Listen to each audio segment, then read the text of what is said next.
पिथौरागढ़ ज्ञान प्रकाश संस्कृत पुस्तकालय न्यू बजेटी में काव्य गोष्ठी व विचार गोष्ठी का आयोजन किया गया। इस दौरान विचार गोष्ठी का विषय सनातन धर्म में श्राद्ध पक्ष का महत्व था, जिस पर सभी साहित्यकारों ने अपने विचार प्रस्तुत किए। वहीं काव्य गोष्ठी की अध्यक्षता जयमाला देवलाल ने की। इस दौरान डॉक्टर पीताम्बर अवस्थी, डॉक्टर आनंदी जोशी, डॉक्टर प्रमोद कुमार, मंजुला अवस्थी, लक्ष्मी आर्या आदि ने अपनी कविताओं का पाठ करके सभी को मंत्रमुग्ध कर दिया।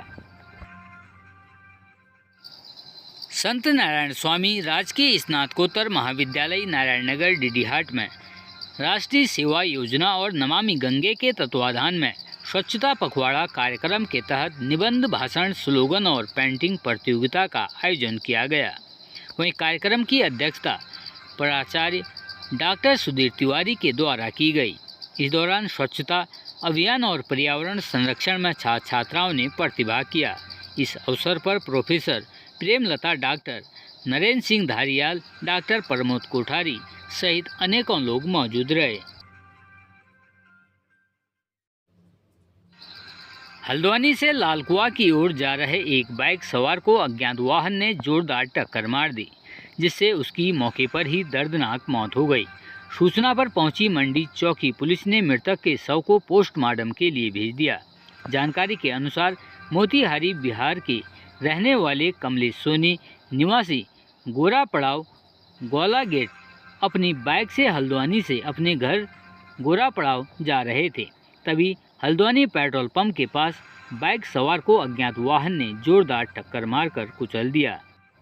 इस दौरान मौके पर पहुंची पुलिस ने मृतक को एम्बुलेंस से पोस्टमार्टम के लिए हल्द्वानी अस्पताल में भिजवा दिया। चौकी प्रभारी ने बताया कि पुलिस सीसीटीवी कैमरों की मदद से अज्ञात वाहन का पता लगाएगी। वहीं घटनास्थल पर पहुंचे मृतक की पत्नी और परिजनों का रो रो कर बुरा हाल है। उत्तराखंड राज्य के मसूरी ग्राम सभा तुनेटा में ततैयों के हमले से पिता पुत्र की दर्दनाक मौत हो गई है। बताया जा रहा है कि रविवार को 47 वर्षीय सुंदरलाल अपने 8 वर्षीय पुत्र के साथ गाय चराने जंगल गए हुए थे। इस दौरान अचानक जंगल में ततैयों का छत्ता फट गया और उसमें से सैकड़ों की तादाद में ततैयों ने अभिषेक पर हमला कर दिया, जिसको बचाने के लिए अभिषेक के पिता सुंदरलाल ने अभिषेक को ढक लिया, जिससे ततैयों ने उनको अपना शिकार बना लिया, जिससे पिता पुत्र बुरी तरह घायल हो गए। सूचना पर ग्रामीणों के द्वारा पिता पुत्र को उप जिला चिकित्सालय मसूरी ले जाया गया, जहां पर डॉक्टरों के द्वारा दोनों का उपचार किया गया। वहीं दोनों को अस्पताल में भर्ती करने के लिए कहा गया, परंतु उनके परिजनों के द्वारा दोनों को घर ले जाया गया, जिसके बाद दोनों की दर्दनाक मौत हो गई है। पुलिस के द्वारा शवों का पंचनामा कर पोस्टमार्टम के लिए भेज दिया है। वहीं सरकार के द्वारा पिता पुत्र को अब 6-6 लाख रुपए का मुआवजा दिया जाएगा। सुंदरलाल और उसका बेटा अभिषेक अपने डंगरों को लेकर जंगल जा रहे थे। गांव के नज़दीक की बात उनके बल्कि वहाँ पुरानी खेती भी है। ततैया एक मधुमक्खी होता है, बहुत बड़ा होता है, बहुत ही जहरीला होता है। तो अचानक उन्होंने उन पर हमला कर दिया। ना जाने वो गाय ने उनको छेड़ा या कोई पत्थर लग गया, जैसा भी कुछ हुआ इस मामले तो हम इतना नहीं बता सकते कि क्या हुआ, लेकिन उन्होंने इतना हमला करा उन पर कि उनको बहुत ज़्यादा काट दिया। जिसके बाद तुरंत गाँव वालों ने उनको वहाँ से उठा के लाया, घर लाया। घर पे उन्होंने थोड़ा पहले घरेलू उपचार भी किया। उसके बाद तुरंत मसूरी लाए बाइक के द्वारा।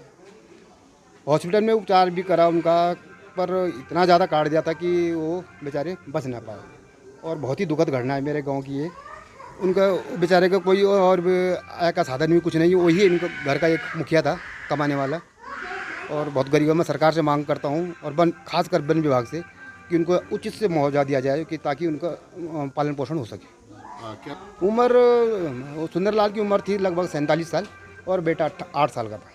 काफ़ी कोशिश भी करी। हाँ, बहुत कोशिश करी बच्चे को भी बचाने की। हमने भी बहुत कोशिश करी, डॉक्टर साहब ने भी बहुत देरी कोशिश करी, पर लेकिन नहीं बचा पाए। हाँ, बेसिकली डेथ तो कल हुई थी। कल दिन में 2 बजे के आसपास एक 47 ईयर मेल यहाँ हमारे पास आया था, जो कि वी वाइट था। अब जब हमारे पास आया था तो हमारे जो डॉक्टर साहब थे ऑन ड्यूटी, उन्होंने उनका ट्रीटमेंट करा और आफ्टर ट्रीटमेंट उन्होंने यहाँ पे ऑब्जर्वेशन में रखा उसको। और उस समय तो बिल्कुल ठीक था, लेकिन कुछ देर बाद उन्होंने कहा कि हम घर ले जाते हैं, ये ठीक है, जबकि डॉक्टर साहब ने कहा कि अंडर ऑब्जर्वेशन, लेकिन फिर भी वो घर ले गए यहाँ से। लेकिन जब रास्ते में गए तो देखा वो रास्ते में कोलैप्स हो गए। फिर वापस लाया, जब हमारे पास यहाँ पे लाया तो ब्रॉड डेड थे। और उससे पहले उसी का एक बहुत छोटा बच्चा था 8 साल का, वो 10 बजे के आसपास हॉस्पिटल में आया था और हॉस्पिटल में उसका ट्रीटमेंट हुआ था और अंडर ऑब्जर्वेशन था। लेकिन जब उसके फादर की डेथ हुई थी 2 बजे के आसपास, तो उस बच्चे को भी वो घर ले गए, जबकि हमारे पास वो अंडर ऑब्जर्वेशन था। उनको बताया भी कि उसको भर्ती रखो, लेकिन वो ले गए उसको। तो जब सुबह हमें खबर मिली कि वो बच्चा भी रात के 11-12 बजे तक डेथ हो गई थी। यही मामला था जहाँ तक हमने देखा है और हमने इसमें ट्रीटमेंट देखा है, बिल्कुल ट्रीटमेंट सही था।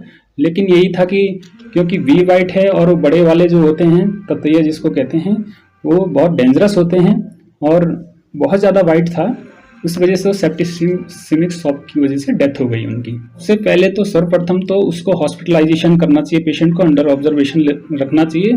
और जो हम कहते हैं कि घरेलू इलाज है, घरेलू इलाज तो बेसिकली क्या है कि वो इतने कारगर नहीं है।